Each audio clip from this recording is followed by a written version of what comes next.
Educadora 560. Educadora M. Entrevista.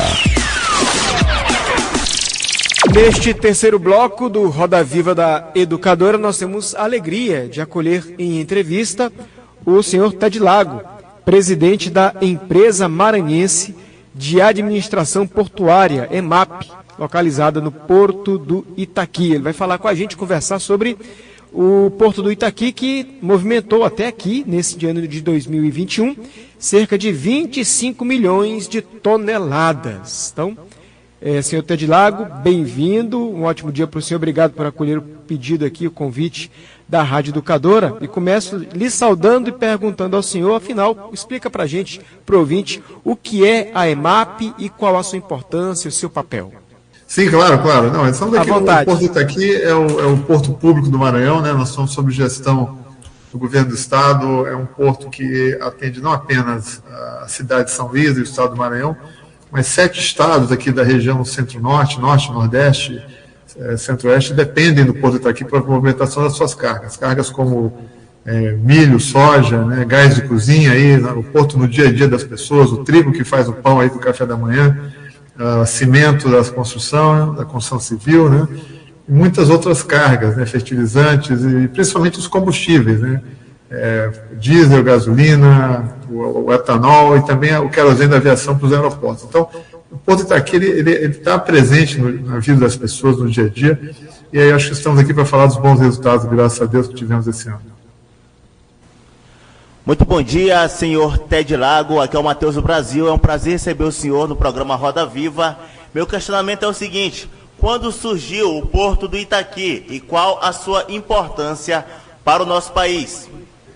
O Porto aqui ele tem várias etapas. Na verdade, a zona portuária de São Luís, ela começou lá onde é o Cais da Sagração, ali no centro histórico, ali perto daquela rampa Campos Melo, ali na virada do século, né? E com o crescimento da movimentação e questão do assoreamento ali daquela entrada, e também o crescimento dos navios, se achou uma nova localização, né? Foi estudada aqui, e essa região nossa aqui hoje, da ponta aqui do Itaqui, foi a mais indicada, né, pelos estudos aí na década de 40, década de 50. Começou primeiro com o terminal de trigo, né, a movimentação de trigo, ainda depois que teve a ligação ali da barragem do Bacanga, né, que acabou virando uma ponte, uma espécie de ponte também, barragem, permitiu o desenvolvimento dessa zona portuária, né? Então hoje, aqui no que chama o Complexo Portuário do Maranhão, aqui da Baía de São Marcos, né, são 3 portos. Temos o Porto Público do Itaqui, temos os terminais privados da Vale, que movimentam o minério de ferro de Carajás, e também temos o Porto da Alumar, que movimenta a bauxita e a alumínio, né? Lembrem que a Alumar parou sua produção de alumínio em 2015, mas já anunciou que a partir da virada do ano agora, a partir de 2022, retorna com a produção do alumínio. E, por exemplo, esse alumínio é exportado pelo Itaqui. Então, hoje o Itaqui, nós somos o 4º porto brasileiro, entre 34 portos que são localizados na costa do Brasil, 4º porto em movimentação. O primeiro porto do Brasil é o Porto de Santos, que é o maior da América Latina, né? Seguido por Rio de Janeiro, que tem, na verdade, 2 ou 3 terminais, Itajaí, movimenta petróleo, ali das refinarias, minério de ferro também, e o Porto de Paranaguá. Nós estamos aí na sequência, logo atrás de Paranaguá. Então, nós estamos aí o 4º porto brasileiro em volume de movimentação de cargas. A gente percebe aí que São Luís tem a vocação portuária desde bem cedo, isso se desenvolveu ao longo do tempo. É um orgulho nosso, certamente, a nossa atividade portuária. Senhor Ted, a Valéria Baldez está lá em São José de Ribamar, que é outra cidade também que tem essa vocação, de certo sentido, e ela tem uma questão para o senhor. Valéria. Pois não, bom dia. Bom dia, senhor Ted Lago, mais uma vez bem-vindo ao programa Roda Viva da Rádio Educadora. Então, no último dia 11 de outubro, o Porto do Itaqui alcançou a marca histórica na movimentação de cargas de 25,4 milhões de toneladas. Qual é a importância dessa marca histórica? É um número considerável, né? Dia 11 de outubro nós superamos o volume movimentado em todo o ano de 2020, né? Um ano difícil, ano passado, né? Temos ainda alguma influência também da pandemia, um ano que muitas medidas foram tomadas, primeiro para garantir a segurança, né, das pessoas que trabalhavam aqui no Porto de Itaqui, os trabalhadores portuários, operadores, né, e também a consciência da nossa responsabilidade, que num período de pandemia, é exatamente pelo porto que movimenta cargas fundamentais, né, como alimentos, como remédios que chegam por containers, né, o próprio álcool gel também, a base do álcool aí. Então nós tomamos todas as medidas e ano passado nós fechamos com 25 milhões e 300 mil toneladas. Lembrando que mesmo com a pandemia foi um número superior, quebramos um recorde, foi um número superior ao ano de 2019. Esse ano teve uma recuperação forte aí das principais cargas, o combustível, né, subindo também mais de 80% em relação ao ano passado. E aí nós temos ainda praticamente 2 meses, um pouco mais de 2 meses aí, para projetar esse volume próximo a 29 milhões. Hoje, também à frente, nós temos um painel de controle. Hoje, nesse momento, nós já estamos chegando próximo a 26 milhões de toneladas. Então, nós esperamos superar o ano de 2020 acima de 15% de movimentação. Tedilago, aqui é o Luiz Filho. Eu tenho um questionamento. É correto afirmar que a retomada da economia contribui para o resultado das movimentações portuárias? De certa forma, sim, mas de maneira geral, nós somos um porto exportador de cargas também, né? O que nós vimos, principalmente no ano passado, né, e agora nesse período, foi uma maior demanda por proteína, na forma vegetal, que são os grãos, né, milho, soja. Então, os países, principalmente os países asiáticos, nós percebemos que aumentaram o seu estoque de milho e soja. Na verdade, essa proteína ela é para consumo humano, mas também para a ração animal, transformando em proteína animal, que é o caso de boi, suínos, etc. Então, nós percebemos que esses países, em função das incertezas, né, de quanto duraria essa pandemia, reforçaram seus estoques de alimentos, buscando a segurança alimentar. Mas também tivemos um crescimento do mercado local, sem dúvida, né, importação de alimentos, importação de trigo. O cimento é uma carga que foi muito interessante, né, que no auge da pandemia se imaginava que havia uma retração, né? Houve, na verdade, um incremento, até com cargas adicionais, né? O que percebeu, conversando aqui com as empresas que movimentam o cimento, o clinker, né, que é a base do cimento, é que as pessoas ficaram em casa e começaram a fazer reformas na sua casa, né? Então, nós temos aqui uma empresa chamada Cimento Bravo, que é um cliente importante nosso. Houve uma expansão, uma explosão no consumo, principalmente do cimento em sacos individuais, ou seja, as pessoas estavam comprando 2, 3 sacos aí para fazer reformas da sua casa. Então as pessoas passaram a ter mais atenção no local que elas moram, né? Investir mais, porque começaram a passar mais tempo dentro de casa, né? Isso foi uma observação interessante. Então, houve um crescimento forte nos grãos, crescimento nos combustíveis, como eu já havia mencionado, e também no carvão mineral. Hoje nós temos aqui uma termoelétrica que atende aqui ao mercado nacional. Em função da crise hídrica lá na região sudeste, né, essa termoelétrica está funcionando praticamente 24 horas por dia e houve um aumento forte aí na questão do carvão mineral. Então, todas as cargas, digamos assim, estão com volumes superiores ao ano passado. Senhor Tedilago, explica para a gente também, aproveitando sua presença aqui, a gente ouve muito falar na mídia, para o nosso ouvinte geral da Educadora, quando fala a movimentação dos navios ali no porto, né? O navio está atracado, está fundeado, está esperado, como é que isso se traduz no dia a dia para o nosso ouvinte entender como se dá essa logística do porto? Pois não? Desculpa. Pois não, pode falar. Não, nós temos um sistema que ele faz o acompanhamento, né, dos navios. Inclusive, ele é acessível pelo nosso site, né, você pode botar Porto Itaqui lá no Google, você vai ter o nosso site. A gente tem os navios que estão em trânsito, ou seja, já saíram dos seus postos de origem em direção ao Itaqui. Nós temos os navios que estão fundeados, ou seja, aqueles navios que chegam aguardando a sua hora para atracar, e os que estão atracados. Lembrando que nós temos aqui 3 terminais, né? Sim. Nós temos, como eu falei, o Porto do Itaqui, o Porto Público, né? Temos o Porto da Vale e o Porto da Alumar. Então, as áreas de fundeio, né, as áreas, digamos, de espera de navios, é exatamente ali, né, em frente à litorânea. Ali, né? Então, nós temos, na verdade, 4 áreas, 2 delas são visíveis. Tem uma terceira área que está fora, além do horizonte, ali, que é uma área um pouco mais distante, em função do nosso canal de acesso, que tem mais de 115 quilômetros. Você tem uma ideia, a linha divisada ali no horizonte é aproximadamente 10 a 12 quilômetros, né? Esses navios, eles esperam por alguns motivos, né? A gente chama administrável e não administrável. Às vezes você tem, por exemplo, o navio ele vem deixar uma carga e aguarda o retorno, ou seja, para ele não voltar vazio para a China ou para a Indonésia, ele aguarda aqui fundeado uma carga, por exemplo, de grãos, de milho ou de soja. Então ele está aguardando. Nós temos os navios que já chegaram, ainda não estão com a questão da documentação de importação pronta, ou seja, ainda está passando por trâmites aí aduaneiros, estão aguardando. Temos a questão que, às vezes, o terminal também não tem espaço para receber, ou seja, os armazéns, ou no caso de grana líquida, a tancagem, não tem o espaço. E temos o momento que, dependendo da época, o pico da movimentação, ele aguarda a fila no berço mesmo, ou seja, você tem uma fila de navios para um determinado berço específico, e aí a movimentação ele vai entrando numa sequência. Então, o nosso trabalho aqui é fazer com que esses navios passem o menos tempo possível aqui atracados e também diminuindo essa espera, né? Porque essa espera ela tem um custo, né, para o operador, né? E claro que acaba se revertendo no cliente. Então, nosso trabalho também é de gerenciar essa fila, né? Mas os navios, eles aguardam, como falei, ou a documentação, o espaço, e também eles são direcionados aos 3 terminais. Então, você vê uma média de 40, 50 navios diariamente fundeados aí. Matheus. Senhor Tedilago, nos fale sobre o programa de estágio da EMAP. Isso, nós temos um programa próximo a 40 vagas, né? Nós trabalhamos também desde o jovem aprendiz, alunos do ensino médio, na parte principalmente alunos do IEMA, né, da rede pública, cursos técnicos, né?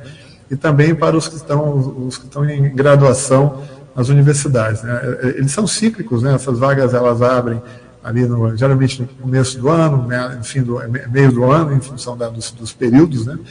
Claro que um pouco da pandemia acabou enrolando um pouco, assim, digamos, esse calendário, alguns cursos atrasaram um pouco, mas esse estágio está sempre anunciado no IEL, né, que é ali que é o nosso gestor do estágio, ele faz a seleção para nós, tudo isso. E nós temos um programa, na verdade, agora o nosso programa de estágio ele foi ampliado, ele passa a ser chamado agora Programa Farol, né, que nós, como Porto Público, né, até por determinação também do nosso governador Flávio Dino, que o Porto seja um vetor de desenvolvimento não só econômico, mas também social, que a gente possa atrair talentos, né, desenvolver talentos aqui para a operação portuária. Acho que não sei quem mencionou no começo da nossa entrevista, né, que São Luís é uma cidade portuária, né? Por incrível que pareça, esse é um trabalho que nós estamos tentando desenvolver desde 2015, né? Fazer com que as pessoas entendam, né, que nós sim somos uma cidade portuária, como as grandes cidades do mundo, aí, como Roterdã, Antuérpia, próprio Santos, Paranaguá, em que o nome da cidade acaba se confundindo com o nome do porto, né? Nós temos conversado com as universidades, também com as escolas técnicas, para que promovam disciplinas e cursos, né, para atender a grande demanda que nós temos aqui de mão de obra, mas também de empreendedorismo, de empreendedores, né, negócios que possam surgir através da economia. Então, o nosso programa Farol é exatamente isso. Começamos agora, dentro do programa de estágio, como já mencionei, ensino médio, ensino universitário. Fizemos um trabalho com a FAPEMA para 10 bolsas de estudo para pós-graduação, ou seja, pesquisa e desenvolvimento de pós-graduação. Nós estamos agora exatamente ampliando isso, nós devemos anunciar até o final do ano, mais 50 vagas, né, para pessoas que estão em pós-graduação e doutorado, ou seja, alunos que já terminaram o seu curso, querem fazer uma extensão, ligados a universidades públicas ou privadas, né, em temas que tenham alguma relação com a atividade portuária, obras, a questão ambiental, que é muito desenvolvida por nós, questão de logística, tecnologia, inovação, né? Enfim, todas as áreas, né, todos os cursos que a gente possa desenvolver. Estamos conversando com as próprias universidades para que nos ajudem a desenvolver esse currículo, né, dessa grade, também das áreas de extensão. Então, nós queremos ter uma aproximação, já temos bastante para o trabalho de pesquisa, né, mas a gente quer ampliar isso, principalmente para os estudantes. Muito importante essa atuação da EMAP, do Porto de Itaqui, porque promove, ao mesmo tempo, o empreendedorismo e também a pesquisa nessa área, na área portuária, na área de interesse específico do Porto do Itaqui. Senhor Ted, por favor, resuma para a gente, para o ouvinte educadora, assim, quais são os principais parceiros, países parceiros que vêm, atracam, que trazem, que levam conteúdos, né, materiais, e quais seriam esses principais produtos, commodities, enfim, que são trazidos ou que partem aqui do Porto do Itaqui? Excelente pergunta. O Porto Itaqui é um portão de entrada e saída, né? Ou seja, do Maranhão para o mundo, né? Então, vamos assim, por cargas, né? Grãos, soja, milho, farelo de soja, é o mercado asiático, principalmente China, praticamente 90%, aí você tem a Indonésia, a Singapura, né? Alguma coisa também para a Europa. Uma curiosidade, o milho, o nosso principal destaque é a África, são países africanos, né? A África a gente fornece aqui, até também pela nossa proximidade estratégica aí com o continente, né? Nós temos a carga de celulose, que é produzida, que é a matéria-prima do papel, né? Que é produzida aqui em Imperatriz, no sul do Maranhão, principalmente para o mercado dos Estados Unidos e Canadá, e nós recebemos também originação, derivados de petróleo da Europa e da América do Norte, recebemos também fertilizantes da Bielorrússia, da própria Rússia, da Ucrânia, Marrocos, Israel, né? E outras cargas, por exemplo, como trilhos, né? Nós recebemos muitos trilhos, né, que são usados aí na expansão ferroviária da VLI, da Vale, obras, reforma.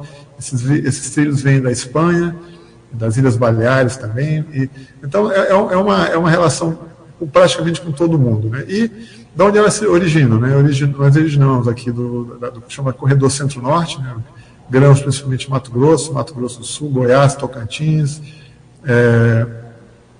uma parte do Piauí, uma parte da Bahia também.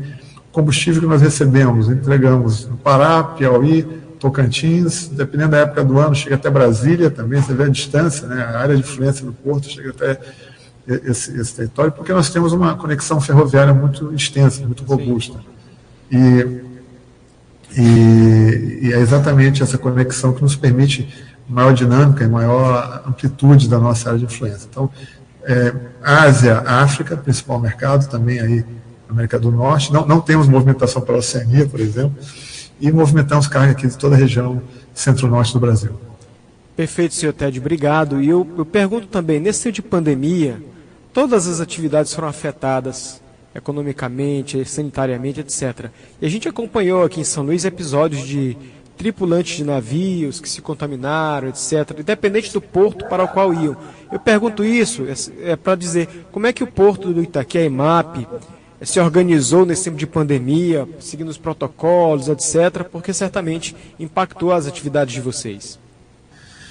Nós, na verdade, nós temos uma área nossa aqui, na área comercial, que chama inteligência de mercado, né? Nós somos uma gerência que acompanha a movimentação dos mercados, por exemplo, bolsa de commodities, a questão de climática. A gente está acompanhando sempre qualquer tipo de ocorrência que possa, de certa forma, influenciar tanto positivo como negativamente as nossas cargas, né? E logo no final do ano de 2019 ainda chegou a acender uma luz amarela sobre uma possível pandemia, né? Não era uma pandemia, era uma epidemia ainda ali no mercado da Ásia, né? Então é um mercado nosso, é um cliente importante nosso, nós acompanhamos, e eu tenho essa nuvem na minha cabeça. No dia 30 de janeiro nós fizemos uma reunião aqui, no 30 de janeiro de 2020, né? Chamamos a Anvisa aqui no Porto, reunimos com as operadoras portuárias e para eles fazerem uma apresentação do que estava acontecendo, né? E o técnico da Anvisa falou, olha, muito claramente o que era o Covid, né? Qual era o tipo, o que seria, e que havia um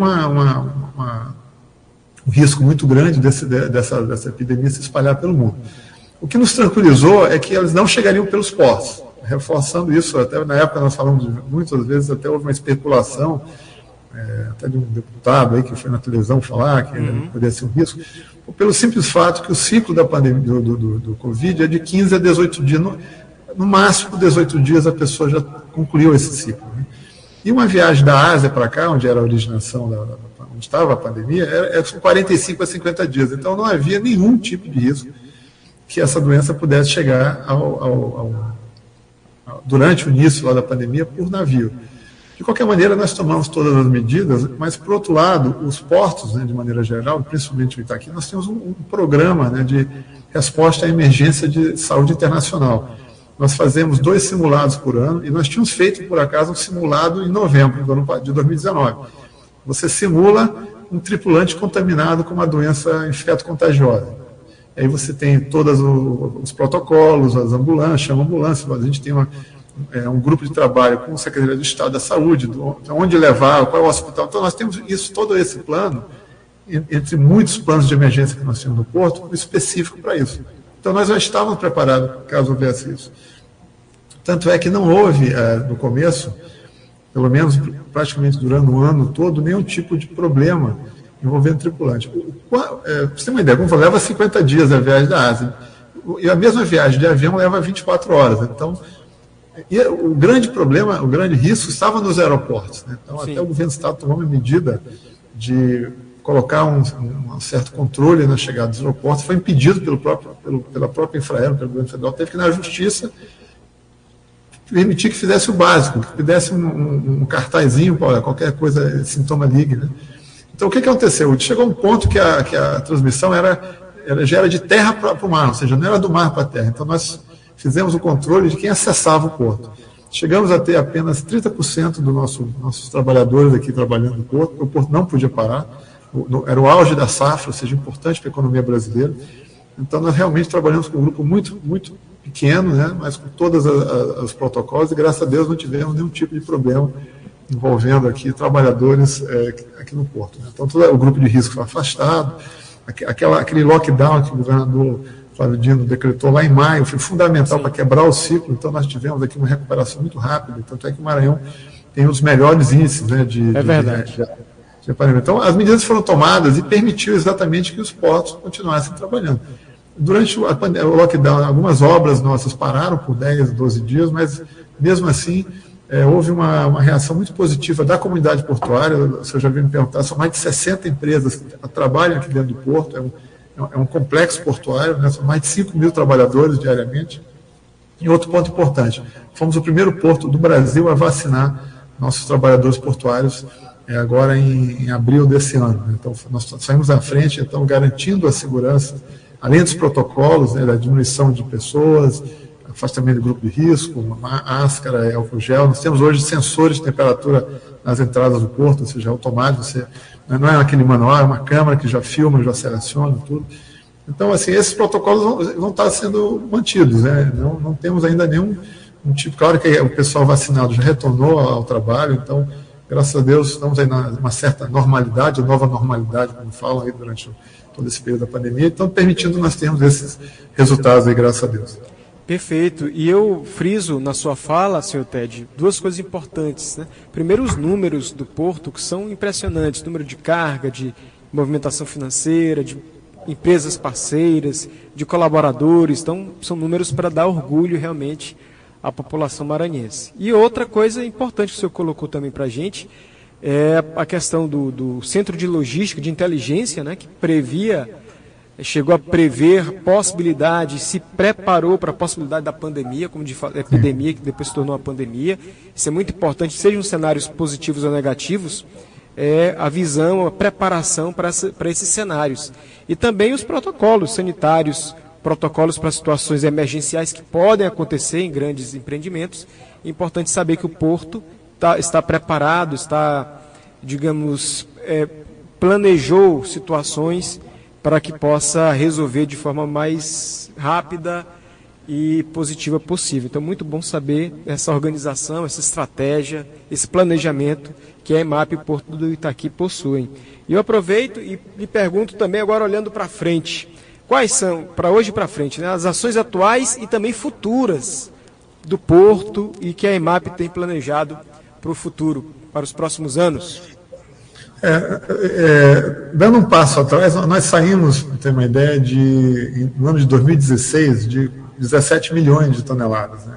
E hoje estamos aí devemos passar dos 29 milhões de toneladas. É um crescimento quase de 100% num período realmente curto. Né? Então, como é que se deu isso e como se dará o crescimento futuro? Né? Com investimento. Né? Investimentos com recursos próprios, a EMAP investiu mais de 300 milhões de reais em infraestrutura portuária, em tecnologia, né, em você dar mais produtividade às nossas operações, investimentos também dos atores privados, né, porque nós somos o modelo portuário brasileiro é um chamado landlord port, é um porto em que a autoridade portuária ela é pública, como nós aqui, mas os arrendamentos, os terminais, eles são geridos através de iniciativa privada, ou seja, nós fazemos os estudos de viabilidade econômica, um terminal, por exemplo, de fertilizantes. Você faz esse estudo, você lança ao mercado para que as empresas privadas explorem por um período de 25 anos, podendo ser prorrogado até 70 anos. Então, quando você vem ao Porto Itaqui, eu aproveito, já deixo aqui o convite para que faça uma visita, possamos fazer uma conversa presencial aqui no Porto. Tudo que você olha ao entorno dos terminais são empresas privadas que investem com confiança, acreditando também na questão da nossa gestão, da nossa governança e também no Maranhão como um cenário positivo de investimento. Nós cuidamos aqui da parte de infraestrutura. São os berços, as vias, é como se fosse uma cidade, literalmente. Nós somos, digamos assim, a prefeitura. E nós temos uma prefeitura. Hoje o Porto aqui tem uma prefeitura na área administrativa que cuida, por exemplo, das ruas, da limpeza, da jardinagem, etc., como se fosse uma cidade de 5 mil moradores. Então, essa relação entre a iniciativa privada e o Porto Público, eficiente, republicana, que permitiu esse crescimento. Então, nós temos aí um programa de investimentos hoje. Em abril tivemos aí leilões de terminais de grandes líquidos, ampliando a capacidade de receber grandes líquidos, com 816 milhões de reais já assinado o contrato aí com essas empresas privadas.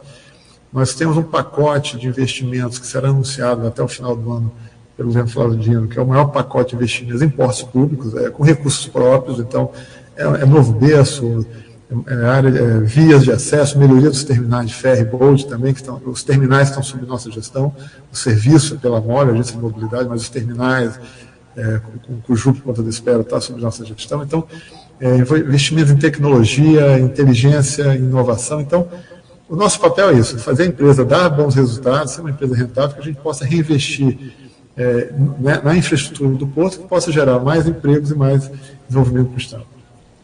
Muito obrigado, senhor Ted Lago. Aproveitando aqui, mandar o alô para o Protásio, lá no Maiobão, acompanhando a nossa entrevista. Também a Rita e a Maria Aparecida, filha e mãe. A Rita é a filha, a Maria Aparecida, a mãe, estão ouvindo a gente lá em São José de Ribamar, no bairro São Benedito. Um abraço carinhoso.